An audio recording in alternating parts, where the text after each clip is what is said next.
Fleet Commander Zeftar stood on the bridge of his massive warship. Around him, 200 Vorthak battleships moved through space like metal sharks. Each ship was huge and dark, built to scare enemies before the fighting even started. "Drop out of hyperspace," ordered Zeftar. "Let's see this primitive planet called Earth." The Vorthak fleet appeared in space with bright flashes of light. Zeftar looked at the blue planet on his screen. It looked small and peaceful. "Perfect for conquest." "Commander," said his second officer, "our sensors show the planet has many radio signals. Just like the report said, very primitive technology." Zeftar smiled. "Good. This will be easy. Have you prepared the surrender message?" "Yes, sir. We will demand surrender in 17 different Earth languages, standard procedure for primitive worlds." But something was wrong. Zeftar's smile disappeared when he looked at his sensor screen. There were 12 ships waiting for them. 12 human ships arranged in perfect battle formation. "That's impossible," said Zeftar. "The report said these humans barely know how to fly in space. Where did they get 12 warships?" His weapons officer looked scared. "Commander, these ships are giving off very strange energy readings. I have never seen anything like this before." Zeftar stared at the human ships. They were beautiful and deadly looking. Their hulls were white and silver, not like the dark metal of Vorthak ships. And they were big, almost as big as Vorthak battleships. "What are the names of these human ships?" asked Zeftar. "The computer is translating now," said his officer. "The names are Soul's Pride, Pusan Guardian, Jeju Defender, Teguk Warrior, and others. They all seem to be from one region of the planet." On the human ship Teguk Warrior, Captain Dongwu watched the alien fleet on his screen. 200 ships was a lot, but he was not afraid. The humans had been planning for this day for many years. "Lieutenant Sora," said Dongwu, "what are the aliens doing?" "They are broadcasting surrender demands," said Sora. "They want us to give up without fighting. They think we will be scared of their big fleet." Communications Officer Ji-hoon laughed. "Should I tell them we understand every word they are saying?" "Not yet," said Dongwu. "Let them finish their speech first. I want to hear what they really think about humans." The Vorthak surrender message was long and boring. It said that humans should surrender now or be destroyed. It said that the Vorthak Empire was strong and could not be defeated. It said that humans would become slaves if they surrendered quickly. "Typical Vorthak arrogance," said Sora. "They really think we are helpless." "Their mistake," said Dongwu. "Ji-hoon, open a channel to the alien fleet. I want to speak to their commander." Ji-hoon pressed some buttons. "Channel open, Captain." Dongwu spoke in perfect Vorthak language. His words were clear and correct, like a Vorthak officer giving orders. "Vorthak Fleet Commander, this is Captain Dongwu of the Earth Defense Force. You have entered our solar system with hostile intent against a peaceful planet. You have exactly 60 seconds to power down your weapons and prepare to be boarded. If you do not surrender, we will show you why underestimating any species is usually the last mistake they make." On the Vorthak command ship, everyone was quiet. They stared at their commander with wide eyes. "How does this primitive human know our language so well?" whispered the weapons officer. "And how does he know our military speech patterns?" asked another officer. Zeftar felt fear growing in his stomach. Something was very wrong here. Humans were supposed to be primitive. They were not supposed to speak perfect Vorthak or have warships or know about military tactics. "Sir," said his sensor officer, "the human ships are moving. They are surrounding us." Zeftar looked at his screen. The 12 human ships moved like dancers, each one going to exactly the right place. Their formation was perfect. It was the kind of formation that took years to learn. "How do they know advanced fleet tactics?" asked Zeftar. On the human ship Soul's Pride, Chief Science Officer Mujin was preparing humanity's secret weapon. He worked with quantum computers that could talk to each other faster than light itself. "Captain Yun-ha," said Mujin, "the quantum targeting system is ready. We can hit any enemy ship instantly, even if they try to run away." "Good," said Captain Yun-ha. "Are all human ships connected to the targeting network?" "Yes. All 12 ships are linked. We can coordinate our attacks perfectly. The aliens won't know what hit them. Back on the Vorthak command ship, Zeftar was getting more worried every second. His officers were giving him bad news. Commander, the human ships have some kind of advanced shield technology. Our sensors cannot get clear readings. Their weapons are also strange. We cannot identify what type of guns they have. Sir, they are not responding to our intimidation tactics. Usually primitive species surrender when they see our big fleet. Zeftar made a decision. Fire warning shots at the human ships. Show them our power. Maybe they will surrender when they see our weapons. The Vorthak ships fired bright blue energy beams into space near the human ships. The shots were meant to scare the humans, not hurt them, but the humans were not scared. They fired warning shots, said Lieutenant Sora on the Taeguk warrior. Should we fire back? Not yet, said Captain Dongwu. Let's give them one more chance to surrender. Ji-hoon, send a message to all Vorthak ships. Ji-hoon opened channels to every single alien ship in the fleet. Captain Dongwu spoke again in perfect Vorthak. Attention all Vorthak vessels. I will now speak to each of your ships individually, in your own regional dialects. To the ships. From the Vorthak homeworld I say this in High Vorthak. Your empire's time of easy conquest is ending today. To the ships from the outer colonies I say this in colonial Vorthak. You can surrender with honor and live, or fight with pride and die. To the auxiliary ships I say this in military Vorthak. We know your ship designs, your weapons, your tactics, and your weaknesses better than you know them yourselves. The Vorthak fleet was in shock. How could humans know so many different forms of the Vorthak language? How could they know about ship classifications and colonial dialects? Sir, whispered Zeftar's communications officer. This human is speaking our language better than most Vorthak officers. He even knows the formal speech patterns we use for diplomatic surrender offers. Zeftar felt his confidence cracking like thin ice. How is this possible? Humans are supposed to be primitive. On the human ship, Pusan Guardian, weapons officer, Kyung-suk was preparing the antimatter torpedoes. These weapons were humanity's most advanced technology. Each torpedo could destroy a battleship completely. Captain Youngmin, said Kyung-suk, all weapons are ready. Should I target the lead Vorthak ship? Wait for Captain Dongwu's signal, said Youngmin. We attack together, or not at all. Captain Dongwu made his final offer to the alien. Fleet, Vorthak commander, you have 10 seconds to begin powering down your weapons. If you choose to fight, you will learn why humanity spent 150 years studying your entire civilization, while you assumed we were barely capable of spaceflight. We know your battle tactics because we have been reading your military manuals for decades. We know your weaknesses because we have been analyzing your ship designs for years. We know your language because we have been listening to your communications since before your grandfather was born. The countdown began. 10 seconds, 9 seconds, 8 seconds. Zeftar looked around his bridge. His officers were scared.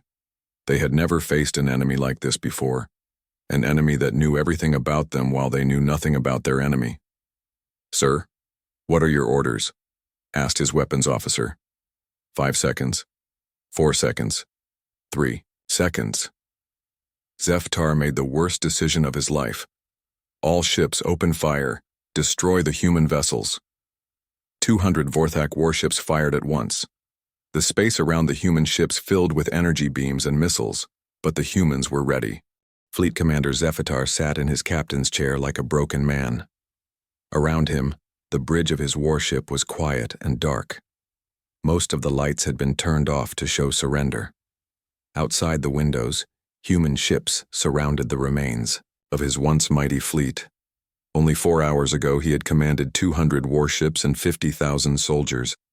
Now he commanded 180 broken ships full of scared and confused aliens.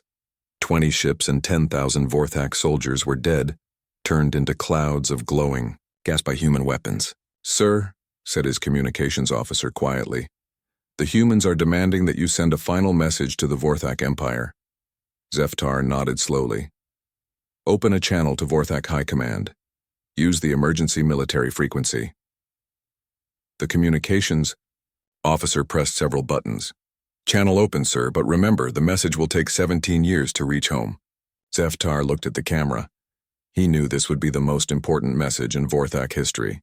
Future generations would watch this recording and learn from his mistakes. "This is Fleet Commander Zeftar of the 7th Conquest Fleet," he began. His voice was tired but clear. "I am speaking to you from the Sol system, where we have suffered total defeat at the hands of the human species." He paused and looked out at the human ships. They were beautiful and deadly, like metal angels of death. "Everything we believed about humans was wrong," he continued. "They are not primitives who just learned to fly in space. They are apex predators who spent 150 years studying our every weakness while we assumed they were barely capable of making radio signals." On the human ship Teguk Warrior, Intelligence Officer Dai Yun was listening to Zeftar's message and translating it for Captain Dongwu. "He is telling his empire the truth," said Dai Yun. "He says humans are not primitive. He says we knew their language, technology, and tactics better than they knew them themselves." "Good," said Captain Dongwu. "What else is he saying?" "He is warning other Vorthak fleets not to attack Earth. He says it would be suicide." Captain Dongwu smiled. "That message will save many lives on both sides." Zeftar continued his message. "To the Vorthak High Command. The humans speak our languages better than most Vorthak citizens. They know our ship designs, our battle tactics, and our military codes. They have been watching us and learning from us for almost a century." He looked directly into the camera. "Worst of all, their technology is not primitive. It is centuries ahead of ours. They have weapons that can destroy our largest battleships in seconds. They have ships that move like they can see the future. They have been preparing for war with us since before most of us were born." On the human ship Sol's Pride, Marine Commander Wu Jin was leading teams of soldiers onto the surrendered Vorthak ships. The human soldiers moved through alien corridors with perfect confidence. "How do they know where everything is?" asked a captured Vorthak officer. "We have been studying your ship blueprints for 40 years, answered Wu Jin in perfect Vorthak. "We know your ships better than your own engineers do." The Vorthak officer stared in shock. "How is that possible? Your empire has been broadcasting technical manuals and ship designs for decades," explained Wu Jin. "You never thought anyone was listening. But humans have been recording everything." Back on Zeftar's ship, the fleet commander was finishing his message to the Empire. "I am sending this warning because other Vorthak fleets must not make the same mistake we did," he said. "The humans are not new to space. They are not weak. They are not primitive. They are the most dangerous species we have ever encountered." Stood up from his chair. "The age of easy conquest is over. We can no longer attack planets just because they seem weak.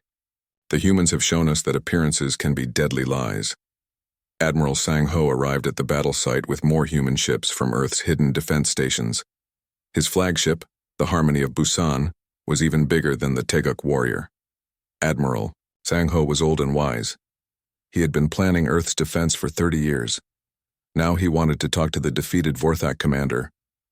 "Bring Fleet Commander Zeftar to my ship," ordered Admiral Sang Ho. "I want to speak with him personally." 2 hours later, Zeftar stood in Admiral Sang Ho's office. The room was simple and clean, with pictures of Earth on the walls.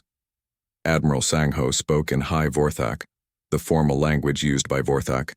"Nobility, Fleet Commander, please sit down," said Admiral Sang Ho. "We have much to discuss." Zeftar sat down carefully.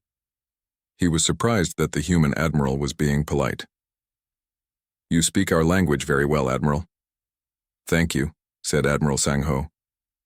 "I have been studying Vorthak culture and language for 25 years. I probably know more about your empire than most Vorthak citizens do."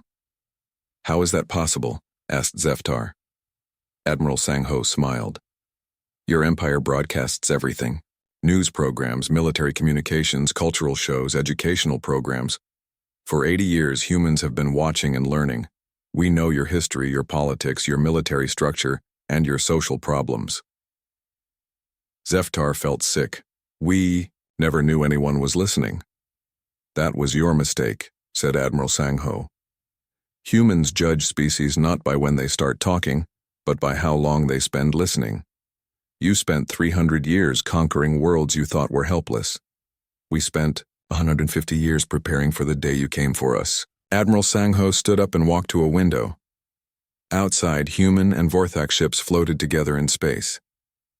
"Tell me about the planets your empire has conquered," said Admiral Sang-ho. "Why?" asked Zeftar. "Because humans believe in freedom," said Admiral Sang-ho. "We know that your empire has enslaved the populations of 47 planets. We have been listening to their radio signals too. We know they want to be free." Zeftar understood. "You want to help them rebel against the empire." "We want to help them liberate themselves," corrected Admiral Sang-ho. "Humans do not conquer planets. We help people become free." Prisoner Integration Specialist Haiwan entered the room carrying a large data pad. She was young but very smart. "Admiral," said Haiwan, "we have finished analyzing the Vorthak computer files. The evidence of war crimes is overwhelming. 17 star systems have been completely enslaved. Billions of people are being forced to work in Vorthak mines and factories." Admiral Sang-ho nodded. "We will send this evidence to every civilized species in the galaxy. The universe needs to know what the Vorthak Empire has been doing." Zeftar looked confused. "Why are you telling everyone? Why not keep the information secret?" "Because humans believe in truth," said Admiral Sang-ho. "We want the galaxy to know that the mighty Vorthak Empire has been defeated by a species they thought was primitive. We want other species to know they can fight back too." Chief Engineer Byung-ho came onto Admiral Sang-ho's ship with a technical report. He had been studying the captured Vorthak technology. "Admiral," said Byung-ho, "the Vorthak technology is exactly what we expected. It is old and simple. They have not improved their weapons or ships in 200 years. "Why not?" asked Admiral Sang-ho. "Because they never needed to," explained Byung-ho. "They only fought weak enemies. When you always win easily, you stop trying to get better. But humans knew we would face a strong enemy someday, so we never stopped improving." Zeftar listened to this conversation with growing understanding. The Vorthak Empire had become weak because success had made them lazy, but humans had become strong because they knew they were in danger. "Fleet Commander," said Admiral Sang-ho, "your empire made a basic mistake. You confused talking with thinking. You thought humans were primitive because we started broadcasting 150 years ago. But we were already intelligent when we started broadcasting. We just started sharing our thoughts with the universe." Zeftar nodded slowly. "We assumed that first radio signals meant first intelligence." "Exactly," said Admiral Sang-ho. "But humans had been intelligent for thousands of years before we built radio transmitters. When we learned about aliens, we did not start learning how to think. We started learning how to fight." The meeting continued for several hours. By the end, Zeftar understood that his empire had made the worst mistake in galactic history. They had attacked a species that was not only stronger than them, but had been preparing for this exact battle for decades. The Vorthak Empire thought they were hunters coming to catch easy prey. Instead, they had walked into a trap set by the most dangerous predators in the galaxy. The space around Earth filled with deadly light. 200 Vorthak warships fired everything they had at the 12 human ships. Energy beams cut through the darkness like bright swords. Missiles flew like angry hornets. But something impossible happened. The human ships moved through the deadly fire like ghosts. They twisted and turned in ways that should not be possible. The Vorthak weapons missed again and again. "How are they doing that?" shouted Fleet Commander Zeftar on his bridge. "No ship can move that fast." His weapons officer looked at his screen in fear. "Sir, the human ships are not just fast. They seem to know where our shots will be before we fire them." On the human ship Taeguk Warrior, Captain Dong-woo watched the alien attack with calm eyes. The bridge was quiet and peaceful, even with death flying all around them. "The quantum targeting system is working perfectly," said Lieutenant Sora. "We can predict where every enemy shot will go." "Good," said Dong-woo. "Dr. Young-ho, explain to the crew why this is happening." Dr. Young-ho was the ship's science officer. He spoke to the crew over the communication system. Listen carefully, everyone. The aliens think we are primitive because we started making radio signals only 150 years ago. But they made a big mistake. Humans were already smart 150 years ago. We just started learning about space technology. He continued speaking while the ship danced around enemy fire. When humans first heard alien radio signals in 1947, we were already good at math and science. We already knew how to build things and solve problems. We just learned new things very quickly. Communications Officer Ji-hoon added, "The aliens spent 300 years conquering weak planets, but we spent 150 years studying them. We know how they think and how they fight." On the Vorthak command ship, panic was growing. Zeftar watched his sensors with growing horror. The human ships were not just avoiding his weapons, they were moving into attack positions. "Sir," said his sensor officer, "the human ships are surrounding our fleet. They are using the Kethvar formation." Zeftar's blood turned cold. The Kethvar formation was a very advanced battle tactic. Only the best Vorthak admirals knew how to use it. How could primitive humans know about it? "That formation is classified military information," shouted Zeftar. "How do they know our secret battle tactics?" The answer came from the human ships. Captain Dongwoo's voice spoke perfect military Vorthak over the communication channels. "Fleet Commander Zeftar, we learned the Kethvar formation from your own military training broadcasts. We have been listening to your Empire's communications for 80 years. We know every battle tactic you have ever used." On the human ship Pusan, Guardian Weapons Officer Kyung-suk was ready to fire. She had been waiting for this moment her whole life. Her weapons were not normal guns or missiles. They were something the aliens had never seen before. "Captain Youngmin," said Kyung-suk, "antimatter torpedoes are ready to fire. Target is the lead Vorthak battleship." "Fire when ready," said Youngmin. The Pusan Guardian fired one torpedo. It was small and silver, no bigger than a car. It flew toward the huge Vorthak battleship like a tiny arrow aimed at a giant. But size did not matter. When the torpedo hit the alien ship, something amazing happened. The Vorthak battleship did not just explode. It turned into pure light. The entire ship, 2 kilometers long and full of thousands of alien soldiers, became a tiny star for 3 seconds. Then it was gone. Nothing was left. Not even dust. The light was so bright that people on Mars could see it. "What kind of weapon was that?" whispered Zeftar. His voice was full of fear. His science officer checked the readings. "Sir, that was an antimatter explosion." "But that's impossible. Antimatter weapons are theoretical technology. No one has ever built one that actually works." "The humans just did," said Zeftar. On the human command ship, Dr. Young-ho continued his explanation to the crew. "The aliens have been using the same weapons for 200 years. They never needed to improve because they only fought weak enemies. But humans had to build the best weapons possible. We knew we would only get one chance to defend Earth." Navigation Officer Jin Woo reported from his station. "Captain, the remaining Vorthak ships are trying to run away, but their hyperspace drives need 30 seconds to charge up." "How long until we reach them?" asked Captain Dongwoo. 20 seconds, said Jin Woo with a smile.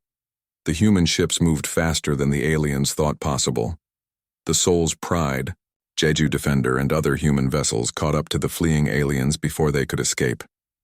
Captain Yoon Ha of the Jeju Defender opened communication channels to the running Vorthak ships. She spoke in different regional Vorthak dialects, talking to each ship in their own language. To the crew of the Death's Edge, she said in Eastern Vorthak, "Your ship name says you bring death to others. Today, you will learn what death looks like when it comes for you." To the soldiers of the Star Crusher, she said in military Vorthak, "You have crushed many stars and destroyed many worlds, but you cannot crush the human spirit." To all Vorthak vessels, she said in High Vorthak, "You can surrender now and we will show you the mercy your empire never shows to others. Keep fighting and learn why humanity studied your entire civilization before building our first starship." Some alien ships chose to surrender. They turned off their weapons and stopped, trying to run away, But 20 ships kept fighting. Those 20 ships learned why human weapons were so feared. The Soul's Pride fired 3 antimatter torpedoes at once. 3 Vorthak ships became 3 new stars in the darkness. The Jeju Defender used particle beam weapons that cut through alien armor like hot knives through butter. The Taeguk Warrior fired quantum missiles that could not be stopped or avoided. In 5 minutes, 20 Vorthak warships became clouds of glowing gas. Fleet Commander Zeftar watched his mighty conquest fleet fall apart. Ships that had conquered dozens of worlds were being destroyed by humans who were supposed to be primitive and weak. "How did we get this so wrong?" he asked his officers. His communications officer had been studying the human transmissions. "Sir, I think I understand now.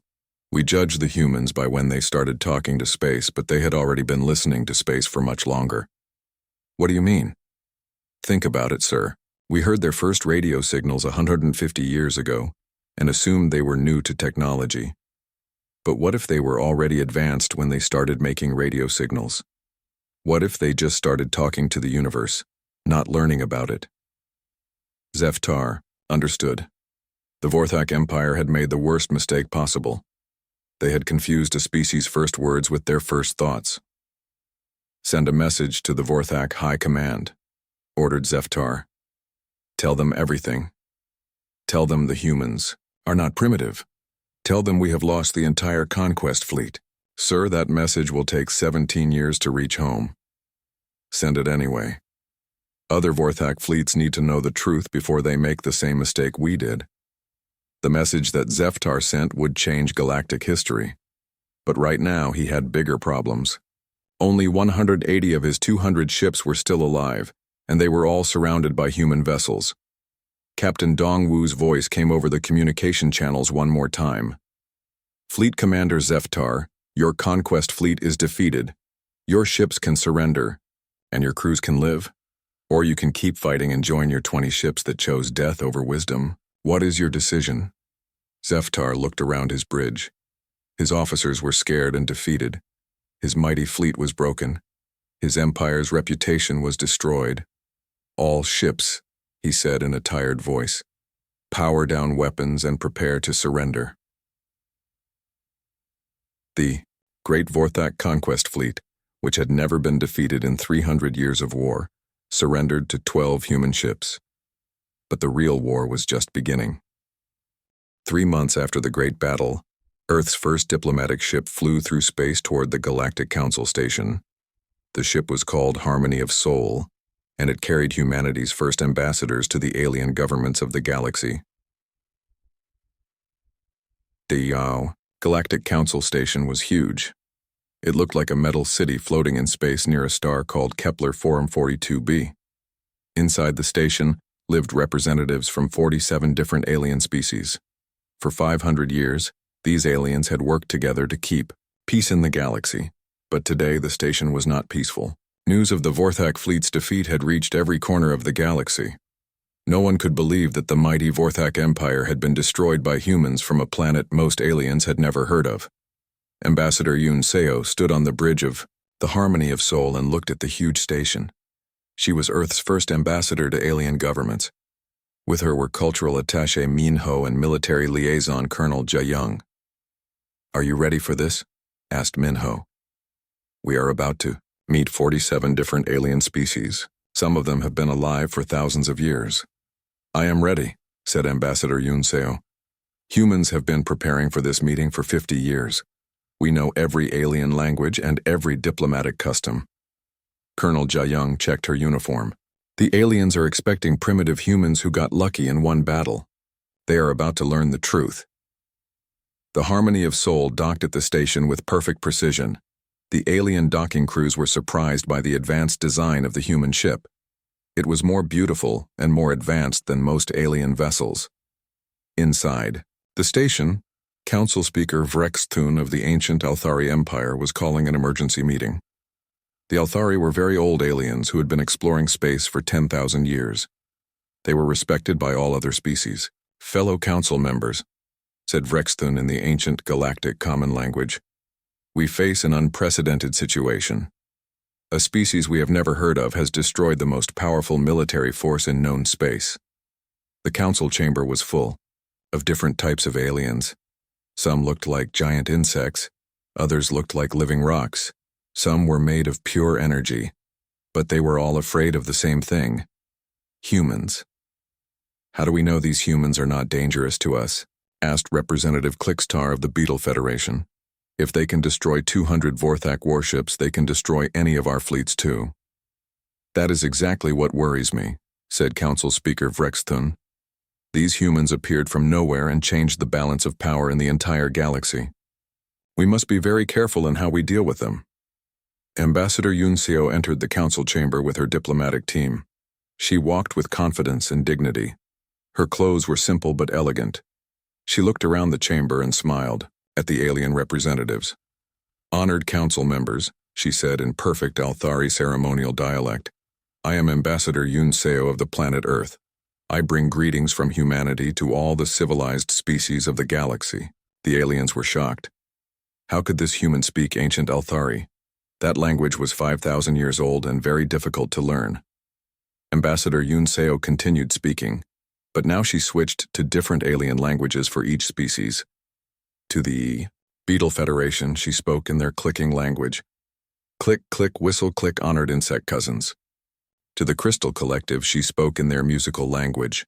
"Ring, chime, harmony, noble crystal beings." To the Gas Cloud Alliance, she spoke in their electromagnetic language. "Buzz frequency modulation, wise energy entities." In total, she spoke in 17 different alien languages. Each speech was perfect and showed deep understanding of alien culture and customs. The council chamber became very quiet. These aliens had never seen anything like this before. How could humans from a primitive planet know so many ancient languages and customs? Council Speaker Vrexthun finally spoke. "Ambassador Yunseo, how is it possible that your species knows our languages so well? According to our records, humans only started space travel a few years ago." Ambassador Yunseo smiled. "Honored Speaker, that is the same mistake the Vorthak Empire made. Humans have been traveling in space for only 50 years, but we have been listening to space for 150 years. Cultural Attaché Minho stepped forward. "We have been studying galactic languages, customs, and politics since 1947. We know the history of every species in this council. We know your trade agreements, your territorial disputes, and your cultural traditions. We also know about your problems with the Vorthak Empire," added Colonel Jia-Young. "We know which species have been forced to pay tribute to them. We know which planets have been enslaved. We know which governments have been too afraid to resist Vorthak expansion." Dr. Seung-jin, humanity's first xenosociologist, entered the chamber carrying a large data storage device. "Honored council members, we present you with complete intelligence on Vorthak military operations, supply lines, and hidden bases throughout the galaxy." He activated the device and holographic maps appeared in the air above the council chamber. The maps showed the locations of secret Vorthak military bases, slave labor camps, and conquered planets. "This information will allow the oppressed peoples of 47 star systems to fight back against their Vorthak occupiers," said Dr. Seung-jin. "Humans believe that all intelligent species deserve freedom." Representative Thexwin of the Mineral Lords spoke up. "This is unprecedented. No species has ever shared military intelligence with the entire council. Why are you doing this?" Ambassador Yunseo answered simply, "Because it is the right thing to do." The aliens looked at each other in confusion. In 500 years of galactic politics, no species had ever done something just because it was right. Strategic analyst Gite presented the final part of humanity's message to the council. "Honored representatives," said Gite, "Earth has been monitoring galactic communications for 150 years. We know the locations of every Vorthak stronghold and every oppressed planet. We also know which civilizations have the courage to fight tyranny and which prefer to hide behind neutrality while others suffer." He looked directly at several alien representatives who had been secretly helping the Vorthak Empire. "We know about the trade deals between the Slimy Consortium and the Vorthak slave markets. We know about the Metal Alliance's secret agreements to provide weapons to Vorthak forces. We know which governments have been collaborating with oppressors while claiming to support freedom. The chamber erupted in shocked voices and angry protests. Several alien representatives tried to deny the accusations, but Gitai had recordings of their secret communications. Humans do not seek to embarrass or punish anyone, said Ambassador Yunseo, speaking over the noise. We simply want the galaxy to know the truth. We believe that informed citizens make better decisions than ignorant. Once, Council Speaker Vrexthun called for order. Ambassador Yunseo, what does humanity want from the Galactic Council? We want to be good neighbors, said Ambassador Yunseo. We offer our friendship to all peaceful species. We offer our protection to all oppressed peoples. And we offer our knowledge to all who seek truth and justice. She paused and looked around the chamber. But we also want the galaxy to understand that the age of easy conquest is over. The Vorthak Empire learned this lesson the hard way. We hope other aggressive species will learn from their example. The council session continued for many hours. By the end, everything had changed. The Harmony of Soul left the station carrying messages from 17 different oppressed species, asking for Earth's help in liberation campaigns. Back on Earth, in the hidden command center beneath Mount Jiri, Director Lee Jong-soo read reports from across the galaxy. The Vorthak Empire was breaking apart as subject worlds rebelled. The Galactic Council was restructuring to include humanity as a major power. Sir, said Chief Analyst Park Yoonji, we are receiving surrender requests from 12 different Vorthak military units. They want to defect to the human side. Accept their surrenders, said Director Lee, but make sure they understand that humans fight for freedom, not conquest. Communications Officer Kim Soo-jin brought the most interesting news of all. Director, we are receiving artificial signals from the direction of the Andromeda Galaxy. The signal pattern is very familiar. Familiar how? Asked Director Lee. It matches the same pattern Earth used 150 years ago when we first started listening to alien signals, said Kim Soo-jin. I think another species has been watching and waiting, just like humans did. Director Lee smiled. Send them a message. Tell them they are not alone. Tell them that the galaxy is ready for species who understand the difference between talking and listening. The human message traveled across 2.5 million light-years of space toward the Andromeda Galaxy. Somewhere in the cosmic dark, another species of patient watchers received humanity's greeting. The galaxy would never be the same. The age of predators hunting helpless prey was ending. The age of cooperation between intelligent species was beginning. Captain Dongwoo stood on the bridge of the Starship Taeguk Warrior. Through the big windows he could see pieces of broken alien ships floating in space. 3 days ago these ships had come to attack Earth. Now they were just metal scraps drifting, near Jupiter. The alien ships had been huge. Each one was twice the size of Earth's biggest buildings, but they were all destroyed now. The Taeguk Warrior had done that. 1 human ship against 20 alien warships, and the humans had won. Captain, said Dr. Hai-jin as she walked onto the bridge. She carried a data pad in her hands. Her face looked worried. I have been talking to the alien prisoners. What they told me is very bad news. Dongwoo turned to look at her. Dr. Hee-jin was the ship's expert on alien life. If she looked worried, then everyone should be worried. What did they say? Asked Dongwoo. They think Earth is a baby planet, said Hee-jin. They call us a primitive seedling world. They believe humans only learned to make radio signals 150 years ago. They think we just started flying in space a few years ago. Commander Taeho looked up from his computer. That explains why they came with only 20 ships. They thought we would be easy to beat. It gets worse, said Hee-jin. I looked at their computer files. The alien empire has sent a big fleet to attack Earth. 200 warships. They think they are coming to fight primitive humans with simple rockets. The bridge became very quiet. Everyone stopped what they were doing. 200 warships was a huge fleet. Even the Taeguk Warrior could not fight that many ships alone. When will they arrive? Asked Dongwoo. In 6 days, said Hyojin. They are traveling very fast through hyperspace. Engineer Bommy came running onto the bridge. She had oil on her hands from working in the engine room. Captain, I heard what Dr. Hyojin said. The aliens don't know about our real technology, do they? No, said Dongwu. They think we are primitive. They have no idea what we can really do. Bomai smiled. Good, because our fusion engines are working perfectly. We can go faster than any alien ship, and we have 11 more ships just like this, one hidden in the asteroid belt. Dongwu nodded. The aliens had made a big mistake. They thought humans were young and weak because they had only been listening to Earth's radio signals for 150 years. But humans had been listening to alien signals for much longer than that. Commander Taeho, said Dongwu, show me the alien communication files again. Taeho put the files on the big screen. The alien language looked like strange pictures and symbols.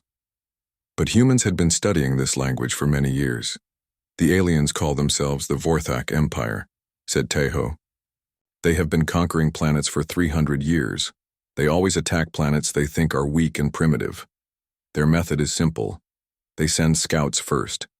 If the scouts don't come back, they send a small attack fleet. If that fails, they send a huge conquest fleet. And now they are sending the conquest fleet to Earth, said Dongwu. Yes, but they still think we are primitive. Look at this message. Taeho pointed to the screen. The fleet commander sent orders to his ships. He told them to bring chains and cages. He thinks they will capture millions of humans as slaves. Dr. Hyojin shook her head. The aliens don't understand humans at all. They think we learned to make radio signals 150 years ago, so we must be new to technology. But they are wrong. Very wrong, said Dongwu. Humans have been making radio signals for 150 years, but we have been listening to alien signals for much longer. We knew about aliens before we even had cars. Engineer Bomai laughed. The aliens think we just learned to fly in space.